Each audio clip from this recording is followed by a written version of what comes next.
Hi friend, welcome to Tapati kitchen. আজকে তোমাদের সাথে খুবই সুন্দর একটি রেসিপি শেয়ার করব। সন্দেশের পাটিসাপটা কী করে বানাতে হয় সেই রেসিপি তোমাদের সাথে শেয়ার করব। খুবই অল্প উপকরণ দিয়ে সন্দেশের পাটিসাপটা বানিয়েছি। তাহলে দেখে নেওয়া যাক সন্দেশের পাটিসাপটা বানাতে কি কি উপকরণ লাগছে।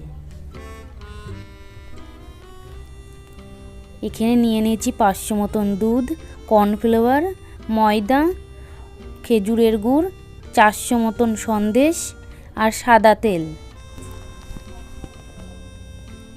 দুধটা গরম করতে বসিয়ে দিয়েছি আমি।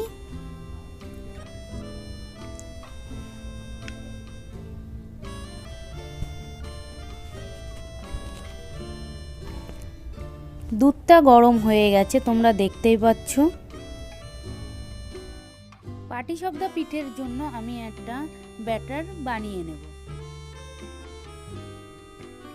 1 বাটি মতন খেজুরের গুড়, মিষ্টিটা তোমাদের পরিমাণ মতন দেবে। খেজুরের গুড়টা ভালো করে নাড়াচাড়া করে গুলে নেব।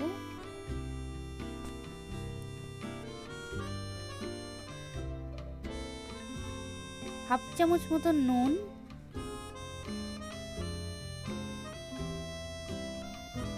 দুধের সাথে এবার আমি কর্নফ্লাওয়ার অ্যাড করে নেব। আমি 2 বাটি মতন কর্নফ্লাওয়ার দিয়ে দেব।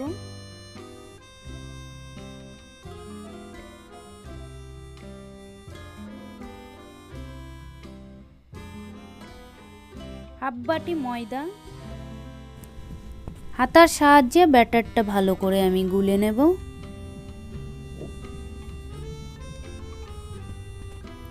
ব্যাটারটা বানানো হয়ে গেছে, তোমরা দেখতেই পাচ্ছ। আমি ব্যাটারটা বেশি গাঢ় করব না।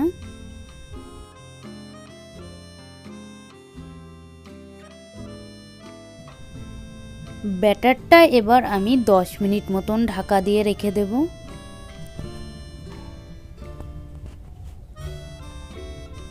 দশ মিনিট হয়ে গেছে, তোমরা দেখতেই পাচ্ছ। 10 মিনিট পরে ব্যাটারটা খুবই সুন্দর হয়েছে।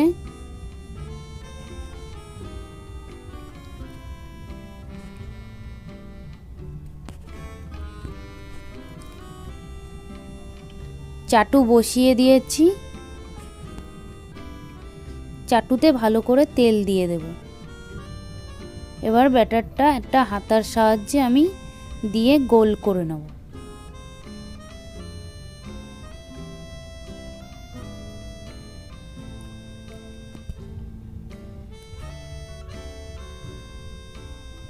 এক চামচ সন্দেশ দিয়ে দেব। সন্দেশটা দিয়ে দেওয়ার পরে আমি খুন্তির সাহায্যে ফোল্ডিং করে নেব।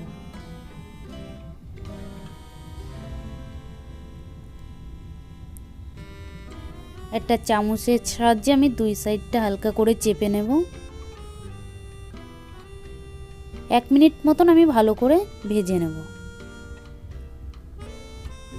তোমাদেরকে আরও একটা দেখিয়ে দিচ্ছি।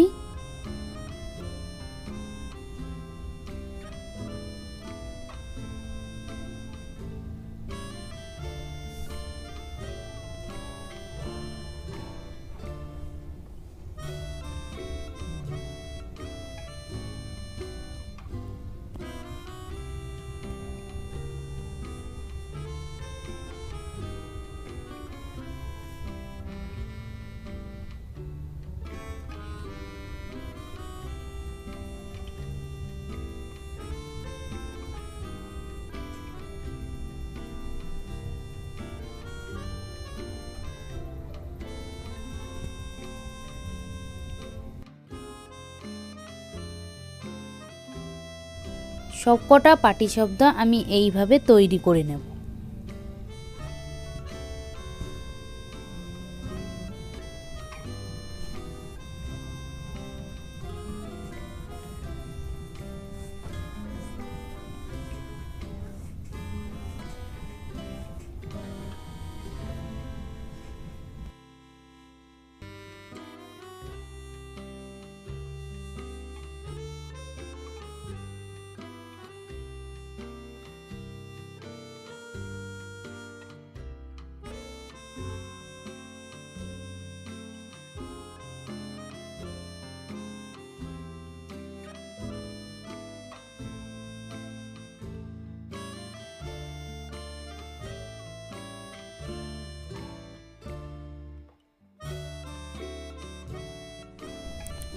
সন্দেশের পাটিসাপটাটা যদি তোমাদের ভালো লেগে থাকে তাহলে একটা লাইক কমেন্ট আমাদের বন্ধুদের কাছে শেয়ার করতে ভুলবেন না। আর যদি এর থেকে ভালো রেসিপি পেতে হলে আমার চ্যানেলটা সাবস্ক্রাইব করে দেবে।